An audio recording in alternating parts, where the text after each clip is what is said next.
Hey guys, welcome back to another video. So today I am talking about Tropical Storm Entang or Shangmi or Jangmi or however you say that. I'ma just call it Entang.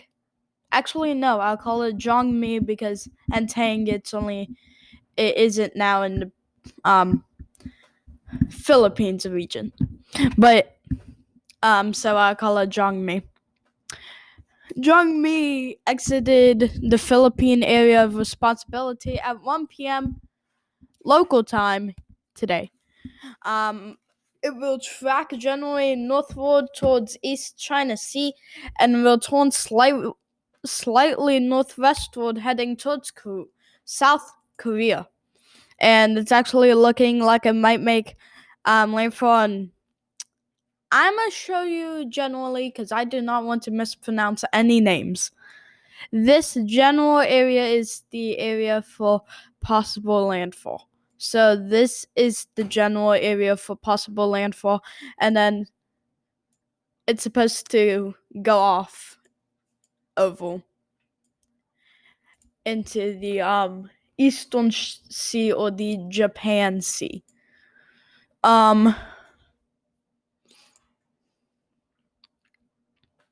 So at 4 p.m. What is it called? At 4 p.m. Filipino local time, it was 25.8 north, 126.1 east. For tomorrow afternoon, or at 5 p.m. PST, it will be at 34.9 north, 127.9 east. So let's see the satellite loop or imagery. The satellite with the so the area of low pressure is located right around here, and it's actually looking like it might actually make landfall in China. I wish I could pause this, and I can. So pause it at the last one. And it's actually looking like this low pressure is actually kind of getting elongated, so it might actually become a post-tropical cyclone and then make landfall in wherever South Korea is. But you are seeing some wrapping around for a potential eye, but it'll just be looking like a subtropical storm. So, just saying, if you are in any of the general areas, do not worry. I just want to say that right there. Do not worry about the storm. Of course, it might be potential flooding or more, but just don't worry that much. But it could still do something bad. So it's looking like the radius for the 34 knot winds and or tropical storm force winds is for the northeast quadrant 85 nautical miles, for the southeast quadrant 115 nautical miles, and then for the southwest and northwest 0 nautical miles. So maximum sustained winds of only 35 knots and gusts up to 45 knots, which is tropical storm force winds. So yeah, and it doesn't really look like it's gonna be strong. It's only gonna go up 5 knots, and then it's supposed to become extra tropical in about 24 hours. So let's go right on into tropical tidbits. So this is the GFS model.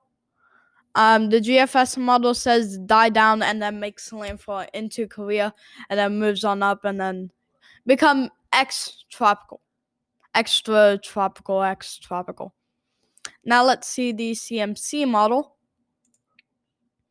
real quick. Let's just bring this back. Sorry, it takes a while to load. It sure does, alright. Let me just bring this back to 0. Well, to 6. But that's the low pressure right there. And then it actually says it's going to form and then make landfall. And then right whenever it gets up to the North Korean Russian border, then it's going to just launch and just kind of go into near Alaska and become extropical. So now let's see the humidity. Well, we need the GFS. Let's see the humidity. Let me see the humidity. Okay. Phew, I can finally see the humidity. For the storm, it's looking like the south and the southeast have the worst humidity of the storm, and then it's just gonna be extratropical or extropical. Let's see the wind chill real quick, and then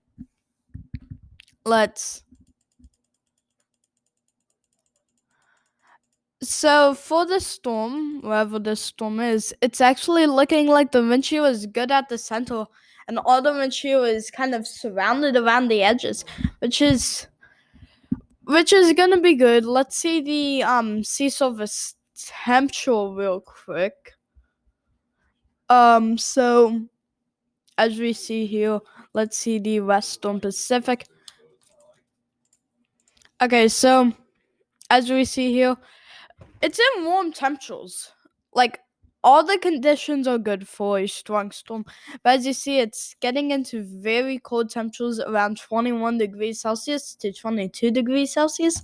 And then if we look at the sea surface temperature anomaly, we see the it's in cooler waters that's gonna go